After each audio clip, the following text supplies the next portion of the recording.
Hi bro. Hi అన్న. ఏపీలో election జరుగుతున్నాయి. నెక్స్ట్ ఎవరైతే వస్తే బాగుంటుందని మీరు అనుకుంటున్నారు? చంద్రబాబు నాయుడు అన్న. ఎందుకు? డెవలప్మెంట్ ఏదన్నా లాస్ట్ 5 years నుండి జగన్ పరిపాలన ఏం నచ్చలేదా? అసలు ఏం బాగలేదన్న. ఎందుకని? అన్ని అమ్మఒడి ఇవన్నీ ఇచ్చామంటున్నారు. అన్ని పథకాలు ఇచ్చారులే గానీ ఆ, అసలు అన్ని యూజ్లెస్ అన్న. ఇవన్నీ వచ్చే వాళ్ళకి వస్తున్నాయి, రాని వాళ్ళకి అసలు రావట్లేదు. స్కూల్లో ఇవన్నీ బాగా చేసాము అని అన్నారు కదా. స్కూల్ అన్న ఆ, ఫస్ట్ ఒకటి ఇన్ని పథకాలు ఇచ్చే బదులు జనానికి కావాల్సింది ఏందన్న, వైద్య విద్య. ఈ రెండు కరెక్ట్ గా ఇస్తే ఏ గవర్నమెంట్ అయినా బాగుండిద్ది అన్న. ఉమ్, దాని తర్వాత ఆటోమేటిక్ గా డెవలప్మెంట్ కూడా అయింది. వైద్య విద్య ఈ రెండు మెయిన్ అన్న. ఇవి కాకుండా మిగతా అన్ని ఈ ఈ పథకాలు పెట్టి జనాన్ని ఉద్ధరించడం తప్పితే ఏం లేదు. ఓకే, మూడు రాజధానులు కూడా అంటున్నారు కదా. ఫస్ట్ ఒక రాజధాని కట్టమన్న, తర్వాత 3 రాజధానుల గురించి ఆలోచిద్దాం. మరి ఇప్పుడు వీళ్ళంతా మంత్రులు వీళ్ళందరూ మాట్లాడుతున్నారు కదా, వాళ్ళందరూ నెక్స్ట్ గెలుస్తారంటవా? అందుకే కదన్న మొత్తానికి సీట్లు మొత్తం మారుస్తున్నారు కదా. 170 గెలుస్తాం అంటున్నారు వాళ్ళు.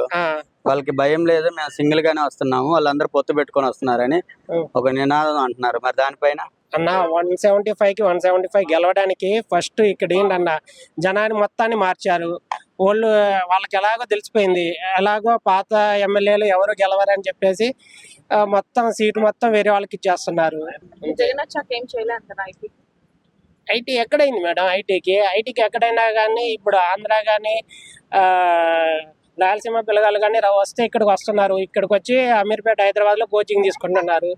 తర్వాత బెంగళూరు కానీ వెళ్తున్నారు, లేకపోతే ఇక్కడ ఉంటున్నారు. కొంతమంది అయితే పూణే, ముంబై వెళ్తున్నారు.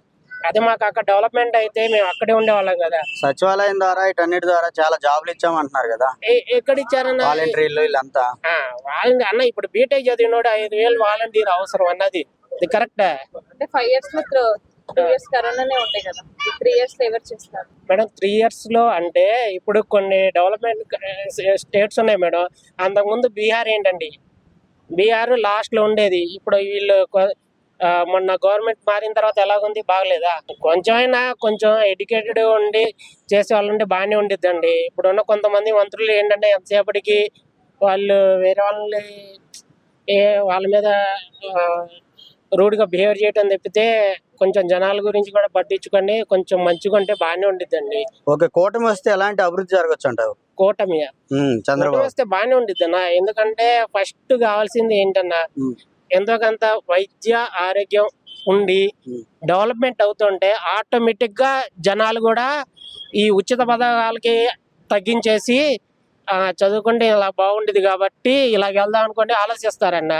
అంతేగాని మొత్తం ఫ్రీ ఇస్తే ఇంకెందుకన్నా, ఫ్రీ ఇచ్చినవి కూడా మాకు మళ్ళీ ఏదో ఒక పన్నుల ద్వారా వస్తువుల మీద వాటి మీద ట్యాక్స్ వేస్తారు. ఇప్పుడు 10 మంది ఎవరికి ఇది పూర్ పీపుల్ కోసం ఏవో 50% 60% మిడిల్ క్లాస్ వాళ్ళు సఫర్ అవుతున్నారన్న. ఓకే, ఫైనల్ గా కూటమి వస్తుందా? వచ్చిద్దన్న, రావాలి. అదే ఎన్ని సీట్లతో వస్తుంది అంటారు మీ అంచనా? ఎన్ని సీట్లు? ఇప్పుడు 175కి వీళ్ళు గవర్నమెంట్ ఫామ్ చేయాలంటే అట్లీస్ట్ ఒక 90 seats అయినా వస్తాయన్న.